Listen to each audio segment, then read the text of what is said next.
ഓം ശരവണഭവ. എല്ലാവർക്കും കാർത്തികേയം യൂട്യൂബ് ചാനലിലേക്ക് സ്വാഗതം. ഇന്ന് നമ്മുടെ എത്രമാത്രം വിഷമങ്ങളും വേദനകളും അനുഭവിക്കുന്നവരാണെങ്കിലും ഒരുപാട് നമ്മൾ പൂജകളും വഴിപാടുകളും ചെയ്തിട്ടും നമ്മുടെ ആ വേദനകളും വിഷമങ്ങളും ഒന്നും മാറുന്നില്ല എന്നോർത്ത് മനസ്സിൽ വിഷമിക്കുന്നവർക്കുമൊക്കെയുള്ള ഒരു എളുപ്പ പരിഹാരവുമായിട്ടാണ് ഞാൻ വന്നിരിക്കുന്നത്. നമ്മുടെ സാക്ഷാൽ മുരുക ഭഗവാനെ പ്രാർത്ഥിച്ചുകൊണ്ട് നമ്മൾ ചെയ്യേണ്ടുന്ന ഒരു കാര്യം, 6 ദിവസത്തിനുള്ളിൽ നിങ്ങൾക്ക് ഇതിന് പരിഹാരം കിട്ടിയിരിക്കും. ഭഗവാന്റെ അനുഗ്രഹമുള്ളവർക്ക് തീർച്ചയായും ഈ വീഡിയോ കാണാനും നാളെ ഇത് ചെയ്യാനും സാധിച്ചിരിക്കും. അത്രമാത്രം പവർഫുൾ ആയിട്ടുള്ള ഒന്നാണ് ഈ ഒരു പരിഹാരം എന്ന് പറയുന്നത്. ഇന്നത്തെ വീഡിയോയിലോട്ട് പോകുന്നതിന് മുൻപ് ഒരുപാട് പേർക്ക് ഒരു പരാതിയുണ്ട്. അതായത് നോട്ടിഫിക്കേഷൻ കിട്ടുന്നില്ല എന്നാണ് പറയുന്നത്. നമ്മുടെ ചാനൽ കാർത്തികേയം സബ്സ്ക്രൈബ് ചെയ്ത് കഴിയുമ്പം അതിൻ്റെ സൈഡിലായിട്ടൊരു ബെൽ ബട്ടൺ കാണും. അതിലൊന്ന് ടച്ച് ചെയ്യുമ്പം ഓൾ എന്നൊരു ഓപ്ഷനുണ്ട്. അതും കൂടിയിട്ട് നിങ്ങളൊന്ന് എനേബിൾ ചെയ്ത് വെച്ച് കഴിഞ്ഞാൽ ഞാൻ ഇടുന്ന എല്ലാ വീഡിയോസ് ആണെങ്കിലും ഷോർട്സ് ആണെങ്കിലും നിങ്ങൾക്ക് കാണാവുന്നതാണ്. ഇനി നിങ്ങളങ്ങനെ ചെയ്തിട്ടും നിങ്ങൾക്ക് നോട്ടിഫിക്കേഷൻ കിട്ടുന്നില്ല എന്നുണ്ടെങ്കിൽ നിങ്ങൾ ഒന്ന് അൺസബ്സ്ക്രൈബ് ചെയ്തിട്ട് വീണ്ടും സബ്സ്ക്രൈബ് ചെയ്ത് ഇതേപോലെ ബെൽ ബട്ടനും ഓളും എനേബിൾ ചെയ്ത് വെക്കുക. അങ്ങനെയല്ല നിങ്ങൾക്ക് നോട്ടിഫിക്കേഷൻ ആർക്കും കിട്ടുന്നില്ല എന്നുണ്ടെങ്കിൽ തീർച്ചയായിട്ടും ഒന്ന് കമൻറ്റും കൂടി ഇടണം. എങ്കിൽ മാത്രമേ എനിക്കത് എത്രയും പെട്ടെന്ന് പരിഹരിക്കാനായിട്ട് സാധിക്കുകയുള്ളൂ. അപ്പോൾ നമുക്ക് ഇന്നത്തെ വീഡിയോയിലോട്ട് പോകാം. മുരുക ഭഗവാൻ എന്ന് പറയുന്നത് നമ്മൾ എന്ത് പ്രാർത്ഥിച്ചാലും വളരെ പെട്ടെന്ന് നമുക്ക് ഫലം തരുന്ന ഭഗവാനാണ്. എനിക്ക് ഇൻസ്റ്റാഗ്രാമിലും വാട്സപ്പിലും അതേപോലെ തന്നെ എന്തിനേറെ പറയുന്നു, നമ്മുടെ യൂട്യൂബ് ചാനലിൽ വീഡിയോയുടെ അടിയിലും വന്ന് കമൻ്റ് ഇടാറുണ്ട്. ഭഗവാനെ പ്രാർത്ഥിക്കാൻ തുടങ്ങിയതിന് ശേഷം ഞങ്ങളുടെ ജീവിതം ഒരുപാട് മാറ്റമുണ്ട്. അതിന് എനിക്കൊരു ഭാഗമാകാൻ സാധിച്ചതിൽ ഞാൻ നിങ്ങളോട് ഒരുപാട് നന്ദി പറയുന്നു. വീണ്ടും ഞാൻ പറയുന്നു, ഭഗവാനാണ് എന്നെക്കൊണ്ട് ഇതൊക്കെ ചെയ്യിപ്പിക്കുന്നത്. എനിക്ക് ഇൻസ്റ്റാഗ്രാമിലും വാട്സപ്പിലും ഒക്കെ മെസ്സേജ് അയക്കുന്ന ഭൂരിഭാഗം ആൾക്കാരും പറയുന്നത്, എല്ലാ കാര്യങ്ങളും ഞങ്ങൾക്ക് തടസ്സമില്ലാതെ നടന്നു കിട്ടുന്നുണ്ട് ചേച്ചി പറയുന്ന ഓരോന്നും ഞങ്ങൾ ചെയ്യുമ്പോൾ ഞങ്ങൾക്ക് അതിൻ്റെ ഫലവും കിട്ടുന്നുണ്ടെന്നുള്ളതാണ്. അപ്പം ഇന്നും ഞാൻ അതേപോലെയുള്ള ഒരു പരിഹാരവുമായിട്ടാണ് വന്നിരിക്കുന്നത്. നിങ്ങൾ എത്ര വേദനകളും വിഷമങ്ങളും അനുഭവിക്കുന്നവരാണെങ്കിലും നിങ്ങളുടെ പ്രശ്നം അതിന് എന്തുമായിക്കൊള്ളട്ടെ, ഇവിടെ ഞാൻ നിങ്ങളോട് ഒറ്റ കാര്യമേ ആവശ്യപ്പെടുന്നുള്ളൂ. സറണ്ടർ ആകുക ഭഗവാന്റെ പാദത്തിൽ. അതായത് എനിക്കിനി മറ്റ് ഒരു ആശ്രയവുമില്ല ഭഗവാനെ, ഞാൻ എൻ്റെ ഈ പ്രശ്നങ്ങൾ അല്ലെങ്കിൽ എൻ്റെ ഈ ആഗ്രഹം കംപ്ലീറ്റ് ആയിട്ട് നിൻ്റെ പാദത്തിൽ സമർപ്പിക്കുകയാണ്. എനിക്കിതിന് എത്രയും പെട്ടെന്ന് നീ ഒരു പരിഹാരം കണ്ടെത്തി തന്നേ പറ്റുള്ളൂ മുരുക. വേറെ ആരുമില്ല എനിക്കിത് ചോദിക്കാനും, വേറെ ആരുമില്ല എന്നെ സഹായിക്കാനും എന്ന് പറഞ്ഞ് നമ്മൾ പൂർണ്ണ വിശ്വാസത്തോടുകൂടി, നിങ്ങളുടെ ഉള്ളിൽ 1% പോലും അവിശ്വാസം ഉണ്ടാവരുത്. അതായത് ഭഗവാൻ ഇതെനിക്ക് സാധിച്ച് തന്നിരിക്കും. ഒരുപാട് പേര് ചില മാനിഫെസ്റ്റേഷൻസൊക്കെ ഇടുമ്പം പറയാറുണ്ട്, നടക്കുമോ എന്ന് നോക്കട്ടെ, ഞാനൊന്ന് ചെയ്യാൻ പോവുകയാണ്. അങ്ങനെയല്ല, എനിക്കിത് കുറച്ച് പേര് എനിക്ക് വിശ്വാസമുണ്ട്, എനിക്കിത് തീർച്ചയായിട്ടും കിട്ടുമെന്നുള്ള രീതിയിൽ കമൻ്റ് ഇടാറുണ്ട്. അപ്പോൾ അതേപോലെ വിശ്വാസം, ആ പരമ്പൊരുളിനോട് നമുക്കൊരു വിശ്വാസമുണ്ടായിരിക്കണം. അത് 100% വിശ്വാസം. ആ വിശ്വാസത്തോടു കൂടി ഞാൻ ഈ പറയുന്ന കാര്യം നാളെ നിങ്ങൾ ചെയ്താൽ 6 ദിവസത്തിനുള്ളിൽ നിങ്ങൾക്കുള്ള ഫലം ഉറപ്പായും ലഭിച്ചിരിക്കും. അതിനായി ചെയ്യേണ്ടത്, നാളെ ചൊവ്വാഴ്ച സൂര്യോദയത്തിന് മുൻപുണരണം. ബ്രഹ്മമുഹൂർത്തത്തിൽ ഉണരാൻ പറ്റിയ ഏറ്റവും ഉത്തമമായിട്ടുള്ള കാര്യം, അതല്ലെന്നുണ്ടെങ്കിൽ 6 മുതൽ 7 വരെയുള്ള ശുക്രഹോര, ആ ഒരു സമയത്ത് നിങ്ങൾക്കിത് ചെയ്യാം. ഇനി എന്തെങ്കിലും കാരണങ്ങൾ കൊണ്ട് നിങ്ങൾക്കത് ചെയ്യാൻ പറ്റില്ലെങ്കിൽ പിന്നെ ചെയ്യാൻ പറ്റുന്നത് വൈകിട്ട് 8 മുതൽ 9 മണി വരെ വരുന്ന ആ ഒരു ശുക്രഹോര സമയം. ഈ 2 സമയം മാത്രമേ ഇതിനു വേണ്ടിയിട്ട് സെലക്ട് ചെയ്യാൻ പാടുള്ളൂ. അപ്പം രാവിലെ ആണെന്നുണ്ടെങ്കിലും ആ സമയത്താണെങ്കിലും നിങ്ങൾ ചെയ്യേണ്ടുന്ന കാര്യം, നാളത്തെ ദിവസം മുഴുവൻ നിങ്ങൾ വ്രതമായിട്ടിരിക്കണം. വ്രതം എന്ന് പറഞ്ഞാൽ ഭക്ഷണം കഴിക്കരുതെന്നല്ല, നോൺ വെജ് കംപ്ലീറ്റ്ലി നിങ്ങൾ അവോയ്ഡ് ചെയ്യണം. എന്നിട്ട് സൂര്യോദയത്തിന് മുൻപുണർന്ന് കുളിച്ച് ശുദ്ധമായി നിങ്ങൾ നെറ്റിയിൽ ഭസ്മം ധരിക്കണം. നെറ്റിയിൽ ഭസ്മം ധരിക്കുമ്പോൾ ഓം മുരുക എന്ന് പറഞ്ഞുകൊണ്ട് വേണം ഭസ്മം ധരിക്കാൻ. അതിനുശേഷം ആസ് യൂഷ്വൽ നിങ്ങളുടെ റൊട്ടീൻസ്, പൂജാമുറിയിൽ വിളക്ക് തെളിയിക്കുക, പ്രാർത്ഥിക്കുക, മുരുക ഭഗവാന്റെ വിഗ്രഹമുണ്ടെങ്കിൽ അഭിഷേകം ചെയ്യുക, ഫോട്ടോയാണെങ്കിൽ തുടച്ച് വൃത്തിയാക്കി മഞ്ഞൾ കുങ്കുമം പൊട്ടൊക്കെ വെച്ച് ഭഗവാന് പൂക്കളൊക്കെ ചാർത്തുക.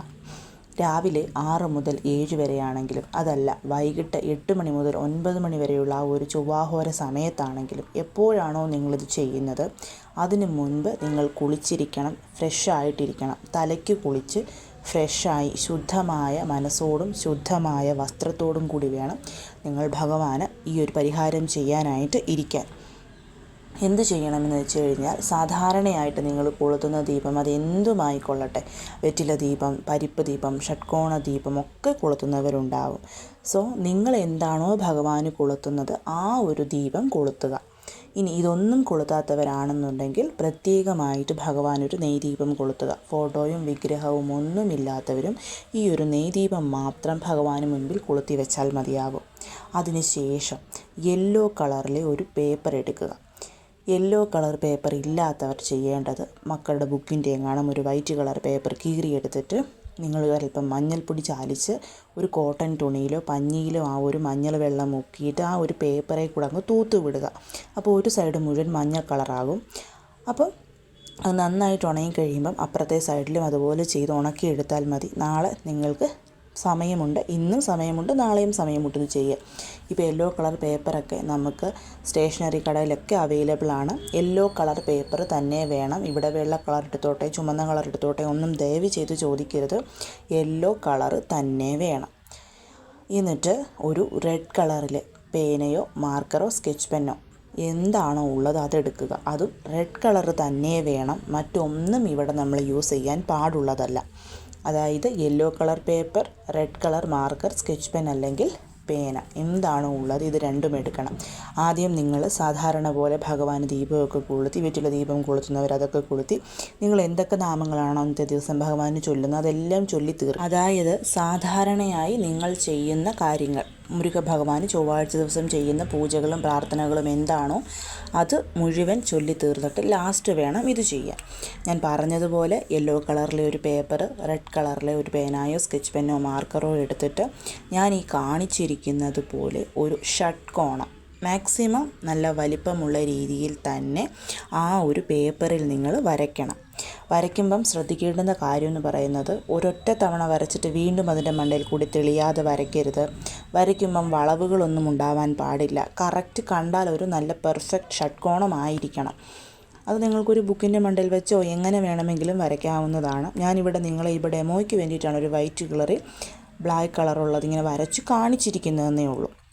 നിങ്ങൾ യെല്ലോ കളർ പേപ്പറും റെഡ് കളറും കൊണ്ട് തന്നെ വേണം വരയ്ക്കാൻ. മാക്സിമം വലിപ്പമുള്ള ഒരു ഷഡ്കോണം തന്നെ വരയ്ക്കണം. വരച്ചതിന് ശേഷം അതിൻ്റെ നടുക്ക് ഞാനിവിടെ കാണിച്ചിരിക്കുന്നത് പോലെ ഓം എഴുതണം.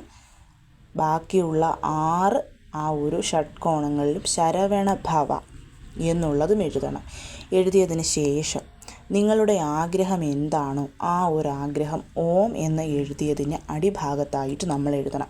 അതുകൊണ്ടാണ് ഞാൻ പറഞ്ഞത് മാക്സിമം വലിപ്പമുള്ള രീതിയിൽ തന്നെ നമ്മൾ ആ ഒരു ഷഡ്കോണം വരയ്ക്കണം. എങ്കിൽ മാത്രമല്ല നമ്മുടെ ആ ഒരു ആഗ്രഹം അതിൽ എഴുതാൻ പറ്റുള്ളൂ. ഞാനിവിടെ വളരെ ചെറിയ രീതിയിലാണ് എൻ്റെ ഒരു ആഗ്രഹം എഴുതി നിങ്ങളെ കാണിച്ചിരിക്കുന്നത്. നിങ്ങളുടെ ആഗ്രഹം അത് എത്ര വലുതാണെങ്കിലും അത് കാര്യമായി തന്നെ നിങ്ങൾക്കതിലെഴുതാം. ഞാനിവിടെ എഴുതിയത് എൻ്റെ കുടുംബത്തിൽ നിറഞ്ഞ സമ്പൽ സമൃദ്ധിയും ഐശ്വര്യവും തന്ന് അനുഗ്രഹിക്കണമെന്നുള്ളതാണ്. നിങ്ങൾക്ക് എൻ്റെ വിവാഹം ഇന്ന രീതിയിൽ നടക്കണം, അല്ലെങ്കിൽ എനിക്ക് ഇന്നൊരു ജോലി കിട്ടണം, അല്ലെങ്കിൽ നിങ്ങളുടെ വിഷമം, നിങ്ങളുടെ വേദന അതെന്തുമായിക്കൊള്ളട്ടെ, നമ്മളത് പൂർണ്ണ വിശ്വാസത്തോടു കൂടി ആ ഒരു പേപ്പറിൽ എഴുതുന്നു. എഴുതിയതിന് ശേഷം ആ പേപ്പർ മടക്കാതെ നമ്മളത് ഭഗവാന് സമർപ്പിക്കുന്നു. എങ്ങനെ സമർപ്പിക്കണം? ഇപ്പം നിങ്ങളുടെ കയ്യിൽ ഭഗവാന്റെ ഫോട്ടോയോ വിഗ്രഹമോ വേലോ ഒക്കെ ഉണ്ടെങ്കിൽ അത് ജസ്റ്റ് ഒന്ന് പൊക്കിയിട്ട് അതിൻ്റെ അടിയിൽ നമ്മളിത് വെക്കുന്നു. അതായത് നമ്മൾ സാധാരണ ഒരു പീഠത്തിൽ ഭഗവാന്റെ ഫോട്ടോയോ വിഗ്രഹമോ പ്രതിഷ്ഠിക്കില്ലേ എന്ന് പറയുന്നത് പോലെ നിങ്ങൾ ഭഗവാന്റെ ഫോട്ടോയാണെങ്കിലും വിഗ്രഹമാണെങ്കിലും വേലാണെങ്കിലും അത് ജസ്റ്റ് എടുത്തിട്ട് ആ ഒരു ഷഡ്കോണം ഭഗവാന്റെ ഫോട്ടോ അതിൻ്റെ മുകളിലായിട്ട് നമ്മൾ വെക്കണം. അതായത് ഒരു തുണി വിരിച്ചിട്ട് അതിന് മുകളിൽ ഭഗവാന്റെ ഫോട്ടോ വെക്കുന്നത് എങ്ങനെ എന്നതുപോലെ തന്നെ. അപ്പം കറക്റ്റ് ആ ഒരു ഷഡ്കോണത്തിൻ്റെ മുകളിൽ വേണം നമ്മൾ ഭഗവാന്റെ ആ ഒരു ഫോട്ടോയാണെങ്കിലും വിഗ്രഹമാണെങ്കിലും വേലാണെങ്കിലും വെക്കാം. ഇനി വിളക്കാണെന്നുണ്ടെങ്കിൽ നിങ്ങൾ ചെയ്യേണ്ടത് ഒരു ചെറിയ ബ്രാസിൻ്റെയോ വല്ലതും ഇതെന്താ പറയുന്നത് പാത്രം എടുത്തിട്ട് അത് ആ ഒരു ഷഡ്കോണത്തിന് മുകളിൽ വെച്ചിട്ട് അതിന് മുകളിൽ ദീപം വെക്കുക. അതായത് ദീപം മാത്രമാണ്, ഫോട്ടോയും വിഗ്രഹമൊന്നും ഇല്ലാത്തവർ അങ്ങനെ മാത്രം ചെയ്യുക. ചെയ്തതിന് ശേഷം ഭഗവാന്റെ ഈ ശക്തിയുള്ള മന്ത്രം 1008 തവണ നമ്മൾ ചൊല്ലണം. ഇവിടെ ഇത് വളരെയധികം മസ്റ്റാണ്. 108 തവണ ചൊല്ലിക്കോട്ടെ, 208 തവണ ചൊല്ലിക്കോട്ടെ എന്നൊന്നും ചോദിക്കരുത്. 1008 തവണ തന്നെ നമ്മളിത് ചൊല്ലണം. മന്ത്രം ഇതാണ്: ഓം സൗം ശരവണ ഭവ ശ്രീം ഹ്രീം ക്ലീം ക്ലൗം സൗം നമഃ. ഞാനിവിടെ ആ മന്ത്രം എഴുതിയും കാണിച്ചിട്ടുണ്ട്. ഈ മന്ത്രം വളരെ കാം ആൻഡ് ക്വയറ്റായിട്ട്, ഒട്ടും സ്പീഡില്ലാതെ, ഇടയ്ക്ക് വെച്ച് നിർത്താതെ കംപ്ലീറ്റ് ആയിട്ട് 1008 തവണ ചൊല്ലി പൂർത്തിയാക്കണം. ഇത് ചൊല്ലി പൂർത്തിയാക്കുന്ന സമയം നിങ്ങൾക്ക് നിങ്ങളുടെ ബോഡിയിലൊരു വൈബ്രേഷൻ ഉണ്ടാവാം. ഭസ്മത്തിൻ്റെ ഗന്ധം അനുഭവപ്പെടാം. ഭഗവാന് നിങ്ങൾ സമർപ്പിച്ചിരിക്കുന്ന പൂക്കൾക്ക് എന്തെങ്കിലും ഒരു ചലനമുണ്ടാവാം. നിങ്ങൾ കത്തിച്ചു വെച്ചിരിക്കുന്ന ദീപത്തിലൊരു ജ്വാലയ്ക്കൊരു പ്രത്യേകതയുണ്ടാവാം. ഭഗവാന്റെ എന്തെങ്കിലും ഒരു വേലോ മയിലോ അല്ലെങ്കിൽ എന്തെങ്കിലും ഒരു സൈൻ നിങ്ങൾക്ക് കിട്ടിയിരിക്കാം. ഇത് നിങ്ങൾ ഈ പ്രാർത്ഥിക്കുന്ന ഓൺ ദ സ്പോട്ട് മുതൽ 6 ദിവസത്തിനുള്ളിൽ നടന്നിരിക്കും എന്നുള്ളതിന് യാതൊരു തർക്കവുമില്ല. പക്ഷേ നിങ്ങൾക്ക് വേണ്ടത് ഭഗവാനിലുള്ള പൂർണ്ണ വിശ്വാസം മാത്രമാണ്. അതേപോലെ നമ്മൾ കംപ്ലീറ്റ് ആയിട്ട് സറണ്ടർ ചെയ്തിരിക്കുക. അതായത് നമ്മുടെ പ്രശ്നം ഭഗവാന് മുൻപിൽ അങ്ങ് ഏൽപ്പിച്ചു കൊടുക്കുക. അത് നിങ്ങളുടെ എന്ത് വിഷമവും ആയിക്കൊള്ളട്ടെ, അത് നമ്മൾ ഏൽപ്പിക്കുന്നു, ഭഗവാനോട് പ്രാർത്ഥിക്കുന്നു. 6 ദിവസത്തിനുള്ളിൽ നിങ്ങളുടെ പ്രശ്നം നിങ്ങൾ എന്താണോ ഭഗവാന്റെ പാദത്തിൽ സമർപ്പിച്ചത് അതിന് ഭഗവാൻ ഒരു തീരുമാനമുണ്ടാക്കി തന്നിരിക്കും. സാക്ഷാൽ മുരുക ഭഗവാൻ അതിനൊരു തീരുമാനമുണ്ടാക്കി തന്നിരിക്കും. ഇനി നിങ്ങളുടെ ഇന്നത്തെ പ്രാർത്ഥനകളൊക്കെ കഴിഞ്ഞു. നിങ്ങൾ ആ പേപ്പർ, ദീപമൊക്കെ കെട്ടതിന് ശേഷം ആ ഒരു പേപ്പർ എടുത്ത് മടക്കി ഈ 6 ദിവസത്തിനുള്ളിൽ ക്ഷേത്രത്തിൽ പോകുമ്പം ക്ഷേത്രത്തിലെ കാണിക്ക വഞ്ചിയിൽ നിങ്ങൾ ഈ ഒരു പേപ്പർ സമർപ്പിക്കണം. ഇനി ക്ഷേത്രത്തിൽ പോകാൻ പറ്റാത്തവരാണെന്നുണ്ടെങ്കിൽ ഒഴുകുന്ന ജലത്തിൽ ഒഴുക്കിക്കളയാം. അങ്ങനെ അല്ലെന്നുണ്ടെങ്കിൽ ഒരു പാത്രത്തിൽ ജലമെടുത്ത് അതിലോട്ട് ഈ പേപ്പർ ഇട്ട് നന്നായിട്ട് അത് അലുത്ത് കഴിയുമ്പം ഏതെങ്കിലും മരത്തിൻ്റെ ചുവട്ടിൽ ആരും ചവിട്ടാത്തിടത്ത് തന്നെ ഇതുകൊണ്ട് കളയണം. ഏറ്റവും ഉത്തമം നമ്മളിത് ക്ഷേത്രത്തിലെ ഭണ്ഡാരപ്പെട്ടിയിൽ സമർപ്പിക്കുന്നതാണ്. ഈ 6 ദിവസത്തിനുള്ളിൽ, അതായത് ചൊവ്വാഴ്ച നിങ്ങളിത് ചെയ്യുന്ന അന്ന് മുതൽ 6 ദിവസത്തിനുള്ളിൽ ഭഗവാൻ നിങ്ങളുടെ ആഗ്രഹം സാധിച്ചു തന്നിരിക്കും എന്നുള്ളതിന് യാതൊരു വിഷമവും നിങ്ങൾ വിചാരിക്കേണ്ട, സംശയവും വേണ്ട. എല്ലാവരും ഇത് ചെയ്യണം. എല്ലാവർക്കും ഇത് ചെയ്യാൻ പറ്റുന്ന വളരെ ലളിതമായിട്ടുള്ളൊരു കാര്യമാണ്. ഇനി പീരിയഡ്സും പുലവാലായ്മയൊക്കെ കൊണ്ട് ഇന്നിത് ചെയ്യാൻ പറ്റാത്തവർക്ക് അടുത്ത ചൊവ്വാഴ്ച ഇത് ചെയ്യാവുന്നതാണ്. എല്ലാവരും ചെയ്തു നോക്കണം. ഫലം ഉറപ്പായിരിക്കും. എല്ലാവരെയും ഭഗവാൻ മുരുകൻ അനുഗ്രഹിക്കും. അതിൽ യാതൊരു വിധത്തിലുമുള്ള തർക്കവും വേണ്ട. എല്ലാവരെയും മുരുകൻ അനുഗ്രഹിക്കട്ടെ. ഓം ശരവണ ഭവ.